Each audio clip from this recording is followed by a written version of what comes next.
ये कहानी है एक आदमी और उसकी 3 बेटियों की है। उसकी बीवी कुछ साल पहले वफात पा चुकी थी। उसकी तीनों बेटियां बहुत खूबसूरत थी, मगर सबसे छोटी बेटी अपनी बहनों में सबसे ज्यादा समझदार थी। उसका नाम ज़ैनब था। करमदीन अपनी तीनों बेटियों से बहुत प्यार करता था। उसने कभी अपनी बेटियों को मां की कमी महसूस नहीं होने दी। वह अपनी बेटियों की हर ख्वाहिश पूरी करता था। अब करमदीन की बेटियां बड़ी हो चुकी थीं और अपने पिता के लिए खुद से खाना बनाने लगी थीं। जब करमदीन काम के सिलसिले में बाहर जाता तो उसकी बेटियां उसके लिए खाना तैयार करके साथ दे देती। उसी गांव में एक बेवा औरत भी रहती थी जिसकी एक बेटी थी। उस बेवा की आदत थी कि वह हर घर में कुछ ना कुछ मांगने के लिए चली जाती थी। जब करमदीन की बेटियां अपने पिता के लिए खाना बनाती तो वह औरत अक्सर उसी समय उनके घर आग मांगने के लिए आ जाती। लेकिन करमदीन की सबसे छोटी बेटी ज़ैनब को वह बेवा औरत बिल्कुल भी अच्छी नहीं लगती थी। जब भी वह औरत उनके घर आती, ज़ैनब अपनी बहनों से कहती, यह औरत हमारे घर क्यों आती है? यह औरत बिल्कुल भी अच्छी नहीं है। बड़ी दोनों बहनें ज़ैनब को समझाती, देखो, ये बेवा औरत है और गरीब है। अगर हमारे घर से आग ले जाती है तो इसमें तुम्हारा क्या नुकसान है? ज़ैनब अपनी बहनों की बातें सुनकर चुप हो जाती, लेकिन वह कहती, देख लेना, यह औरत एक ना एक दिन हम सबके लिए मुसीबत खड़ी करेगी। यह सिलसिला यूं ही चलता रहा। वह औरत रोज उनके घर से आग लेने आती और मौका पाकर करमदीन के खाने में राख मिला देती। करमदीन ने जब अपने खाने में खराबी महसूस की तो उसने सोचा कि उसकी छोटी छोटी बेटियां खाना बनाती हैं, इसलिए उनसे कोई गलती हो जाती होगी। वह अपनी बेटियों से बहुत प्यार करता था और यह बात समझ नहीं पा रहा था कि उसकी बेटियां उसका खाना क्यों खराब कर रही हैं। फिर एक दिन करमदीन ने सोचा, आज मैं अपनी बेटियों पर नजर रखूंगा। आखिर मेरी बेटियां अचानक से मेरे खाने में क्या मिलाने लगी हैं? जब करमदीन की बेटियां खाना बनाने लगीं, तो वह छुपकर उन्हें देखने लगा। उसकी बड़ी बेटी साफ पानी से चावल धो रही थी, छोटी बेटी सालन बना रही थी और सबसे छोटी बेटी ज़ैनब बर्तन साफ कर रही थी, जिन बर्तनों में खाना डाला जाना था। कुछ ही देर में खाना पककर तैयार हो गया। खाने में कोई खराबी नहीं थी।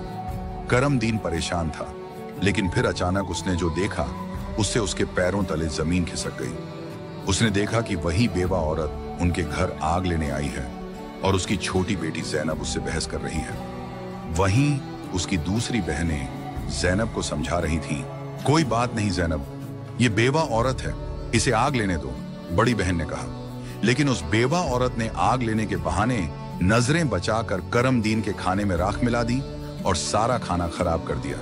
यह देखकर करमदीन को बहुत गुस्सा आया। दूसरे दिन करमदीन ने उस बेवा औरत को अपने घर बुलाया और गुस्से में पूछा, तुम्हारी हिम्मत कैसे हुई मेरा खाना खराब करने की? वह औरत बड़ी नाटकीय अंदाज में करमदीन के पास आई और उसके सीने पर हाथ फेरते हुए कहने लगी, अरे, मैं तो यह देख रही थी कि तुम सच में अपनी बेटियों से प्यार करते हो या नहीं। खाना खराब होने पर तुम उन्हें डांटते हो या नहीं। लेकिन तुम तो बड़े अच्छे इंसान निकले, अपनी बेटियों से बहुत प्यार करने वाले। तुमने तो मेरी चोरी फौरन पकड़ ली। अब मुझे यकीन हो गया है कि तुम अपनी बेटियों से बहुत प्यार करते हो।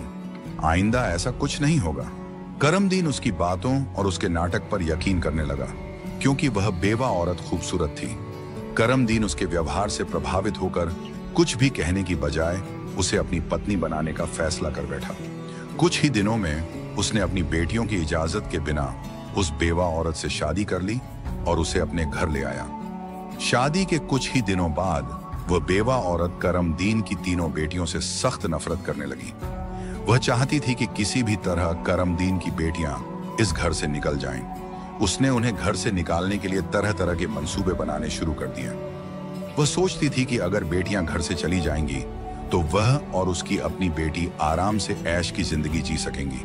साथ ही करमदीन का पूरा ध्यान सिर्फ उसी और उसकी बेटी पर रहेगा। वह जानती थी कि करमदीन अपनी बेटियों से बहुत मोहब्बत करता है और उन्हें जरा भी दुखी नहीं देख सकता। उसकी अपनी बेटी हमेशा कीमती कपड़े पहनकर घूमती रहती थी, जिससे वह मॉडर्न लगती थी। लेकिन सौतेली मां ने करमदीन की तीनों बेटियों को घर का सारा काम करने पर मजबूर कर दिया। वह उन्हें ठीक से पेट भर खाना भी नहीं देती थी और धीरे धीरे उनकी दूसरी जरूरतें भी कम कर दी। तीनों बहनें हर समय दुखी रहने लगी। एक दिन 2 बड़ी बहनें रो रही थीं, तो ज़ैनब अपनी बड़ी बहनों के पास आई और कहने लगी, प्यारी बहनों, आओ हम तीनों कहीं बाहर चलें ताकि हमारा दिमाग फ्रेश हो जाए। फिर वह तीनों बहनें घर से निकल गईं और चलते चलते एक जंगल में जा पहुंची। वहां एक घने दरख्त के नीचे बैठकर वे रो रो कर अपनी मां को याद करने लगी। इतने में उनके पास से एक अल्लाह वाले बुजुर्ग का गुजर हुआ। जैनब जमीन पर बैठी रो रही थी और कह रही थी, ऐ मेरे अल्लाह, हम मजलूम लड़कियां हैं और बहुत दुखी हैं।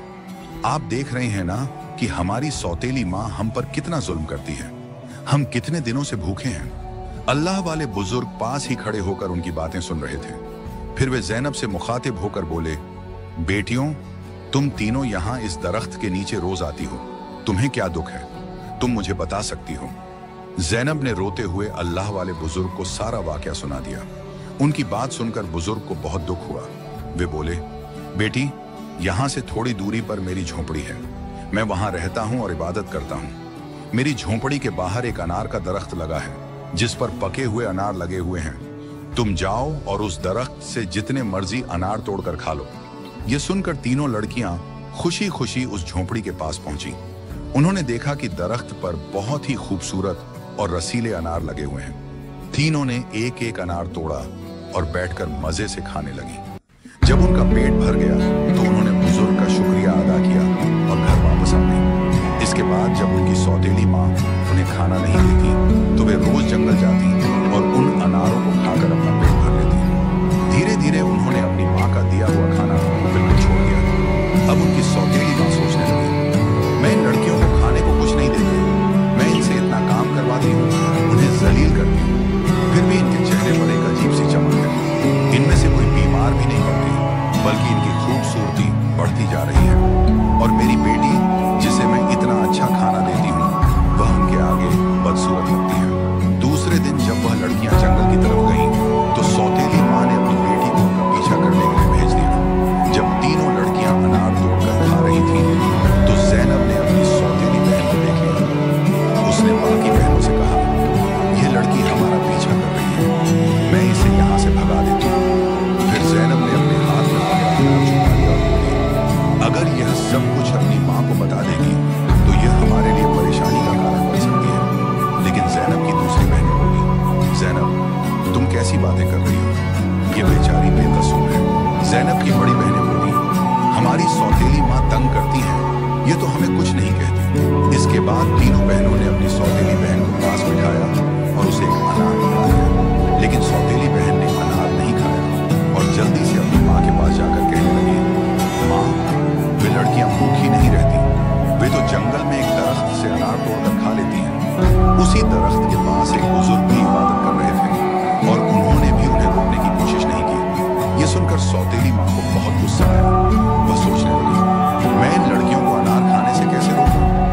पूरा दिन वह गुस्से में ही रही। जब शाम को गर्म 3